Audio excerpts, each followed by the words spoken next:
Hello, welcome back. So we are starting off with a 24-ounce tumbler from the Stainless Steel Depot, and I'm using this ruler here that I have. I will link it down below, but it has like a level right there at the bottom part, and so I was making sure that it was level on the ground. Now this is a tapered cup, so I just kind of got started on the very top. It wouldn't go all the way down, but I did get a line kind of going, and then that was basically what I needed. I just needed a kind of a straight line to start. And I got this as straight as I possibly could with the marker, and just me eyeballing it, looking at it, making sure that it's straight. And then I decided that I was like, let me take this tape all the way around so that I can get, I can cut it in half is basically what I was wanting to do. So at first I was like, oh, let me just do it on the other side. And then I was like, no, I'll just take it, line it up on the bottom and then just bring it over to the other side. And that would probably give me a better idea of, cutting the cup in half. So I spent a little bit of time making sure that it was, straight, even, whatever you want to call it. I did measure it multiple times because I was like, okay, I'm going to measure it from this point to this point and this point to this point, from all the way on the right side or left side of the tape to the right side and the left side of the tape, but then to the right and the left side, that kind of thing. I was not 100% sure how I was going to do this. It was like, I know I can split this in half, but how do I do that? How do I cut this in half? You know what I mean? Anyways, so I finally got them where they were even, where each side of the tape was even with the right side to the left side. And I had to move it just a tiny bit so that I could get pretty much like inch to inch, quarter inch or whatever to the quarter inch. I mean, I wasn't trying to be extremely accurate, but I figured it out eventually. So I hope that makes sense. But this is kind of where I got into the detail work of it. So I was trying to figure out, like, trying to make it even on one side or the other. So I finally figured out that if I did it on like the right side of the tape and then did it on the left side of the tape, that we would be in, measurement wise, it would be the same. And so that was when I figured out that I was like, okay, I know now what I can do. But I did not have like a specific plan going into this. I just knew that I wanted this sport look on the cup. So as you can see here, I took the vinyl and excuse me, and I put it on top of the tape. And this is just grass. I would probably not try to attempt this with something that was like accurate and dimensional or something like that. But this was like no big deal. It's just grass. I can put it, it can go sideways, catty corner or whatever. So anyways, I put the vinyl on top of the tape, just ever so slightly, just kind of a lip, so that I could cut along that straight line that we had made, right? And then I brought it all the way over to the other side of the other piece of tape so that we were getting the exact amount of coverage with the vinyl. So then I just made sure that it was straight, that, if there was bubbles or whatever, it actually went on really well. I got this vinyl from the Glitter Craze. They were having a sale, big sale, and I just ordered a bunch of stuff. Their shipping is really slow, so this was something that I was like, I'm just going to grab some things that were cheap and that I could use, and then I got an order for a sports cup, and it worked out. So I took my blade and cut on, this is on the other side of the tape, and you'll see here in a second that I'm cutting along the side of the tape, and then I'm going to lift up the vinyl and pull out from underneath that masking tape that was underneath. And of course, you want to trim your bottom off. And this, I was going to leave this with like a stainless steel edge, so I didn't care about the bottom. I was just going to get it sealed and then file it down or sand it down. See, and then I'm pulling up that tape underneath there, and then I am going to take the other side and cut it down that side as well, and then pull that tape up from underneath there. So as you can see here, I just cut on the other side of that tape there all the way down, and then I removed that masking tape from underneath. So then I did the same exact thing that I did with the bottom. I just trimmed off the top, and I was not too concerned because all I wanted to do was seal this up, and then I was going to, you know, file that down on the bottom and the top, kind of making a lip so the stainless steel would be exposed. And I was not trying to get like an accurate bottom part like I would be on a glitter cup or something like that. So I have a link below for Creative Fabrica, and I am absolutely in love with that site. There's just so much to choose from, and anything that I need, I can pretty much find it. I found this printable image that is like but it's like a tapered cup, so you can pull it in and then measure your cup and measure it to be, so you could actually do a full wrap with this basketball print, but I was only going to do it on half of it. So I kind of measured that and just measured it to meet those standards. And I just cut them out of PowerPoint. You could do it on Word or Google Docs or whatever. I did not use Cricut for this because it was not going to give me enough room. And so I don't, whenever I can, when this type of situation, I'll just use something else to print it out.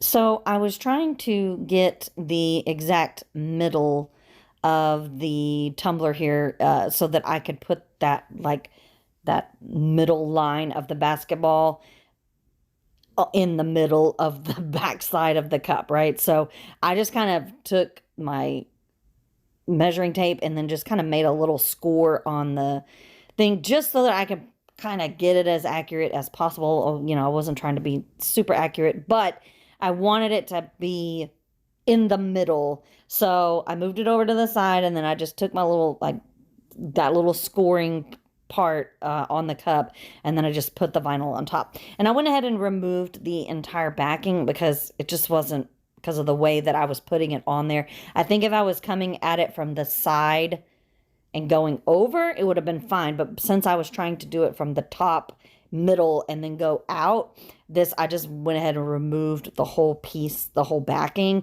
and then I just kind of pushed it down the middle and then pushed it out on the sides. And this printable vinyl, I'm going to have to link it because it is really awesome. It is very easy to work with. I had no bubbles. The print, the vibrancy of the ink on it was so awesome. I was very pleased, and I actually bought it thinking it was the same brand that I bought before. But I got a different brand, but I don't know if it's just different packaging or that was what they're selling now. I don't know. But I'll link it below. It's on Amazon. So after that, I cut down the side of the vinyl there, you know, up against that grass vinyl. Now, I will definitely encourage you to use a sharper tool than I was using. Mine was not, I need to change my blade. So, but it kind of split on the side there, and that is not the vinyl's fault. It's not anybody's fault. This blade, I've got to replace it. So just make sure you have a good sharp blade before you go do something like this. And the other side got even worse. But like I said, it's not the vinyl's problem. It's totally my blade. You can even see that it has like little... I need a new blade. Anyways, I have blades. I just don't want to, I just forget to change it out. Anyways, but I got it off. It was perfectly fine. The only thing that I would say in this moment is that don't use a printable vinyl for the grass on that side and then use a printable vinyl for the other things, because I can almost guarantee you that you would have some of the paint or some of the ink would like pull up.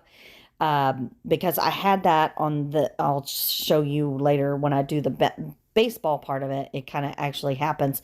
I would encourage maybe having one basic vinyl and then going in with the printable vinyls on top of them. But if you do decide to do that, I would encourage you to be a little more accurate with where you're cutting it and not putting too much over on each side. And then you're probably going to have to do some kind of striping lines or whatever. So here I was trying to take the baseball.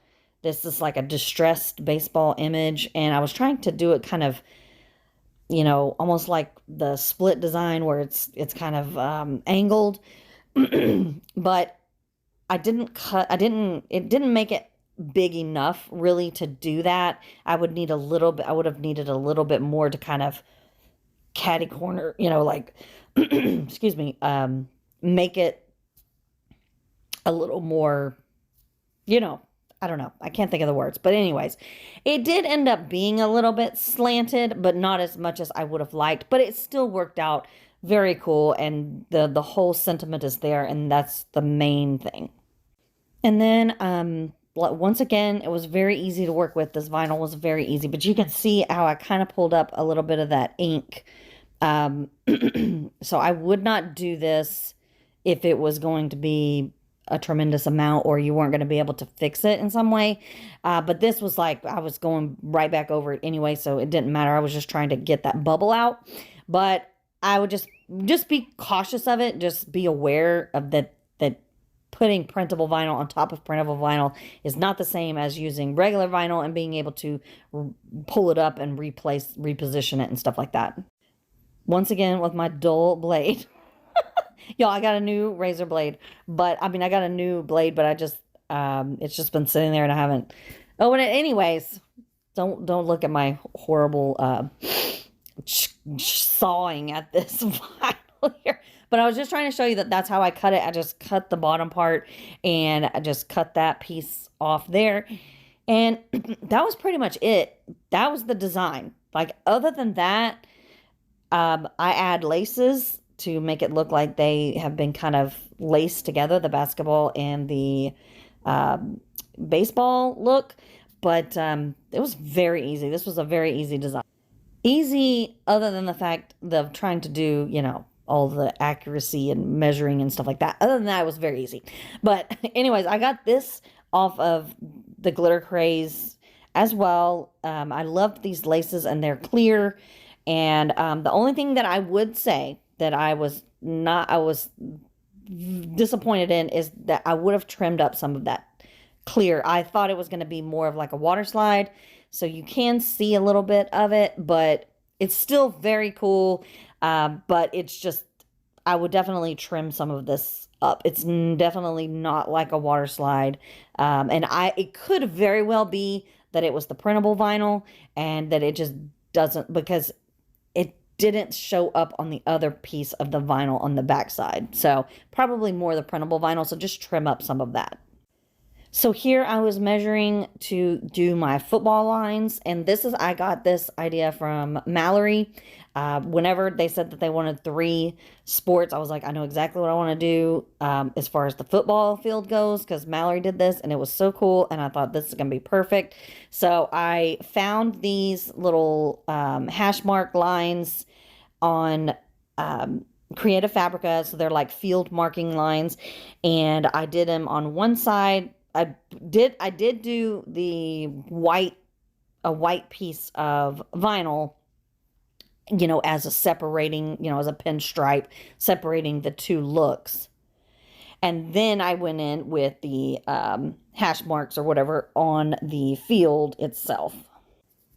And one thing that I was very aware of when I was doing this was I put the transfer tape right on the very, very edge of those hash marks, because I did not want the transfer tape to get anywhere near the printable vinyl on the other side.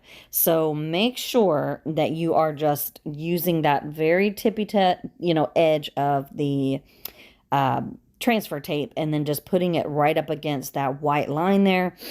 And the length was a little bit off, so just be aware of that, but it was okay. I mean, the point was there, the idea was there. I just kind of took those little bigger hash marks off, but we were still, 10, 20, 30, 40, 50, so it worked out.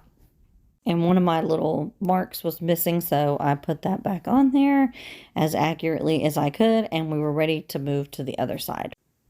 So on the other side, I made sure that the numbers or, everything was going on the opposite direction, because that is the way that the football field looks, that the numbers are going one way and the numbers are going the other way on the other side. I hope that makes sense. So make sure you do that, accurately. The thing that I downloaded was actually opposite on both sides, so I didn't even have to think about it. I just cut it out and I was good to go. And once again, I'm using some of those scraps that I got from 95 Vinyl. I just love this. It's perfect for those little pieces like this. And I actually cut the letter out, the monogram letter, and put it on there. And once again, I did not record me doing that. So there it is.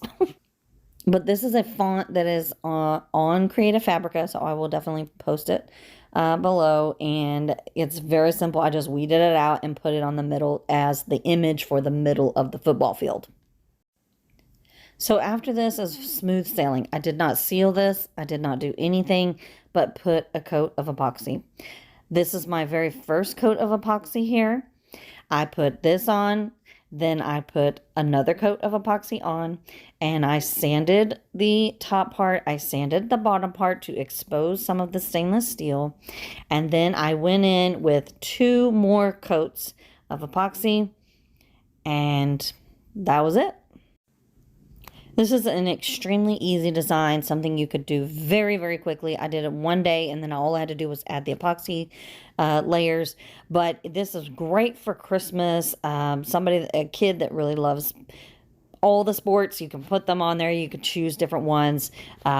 Please join my group, and if you remake this, please tag me. And please like, please subscribe, comment down below, and I'll see you next time.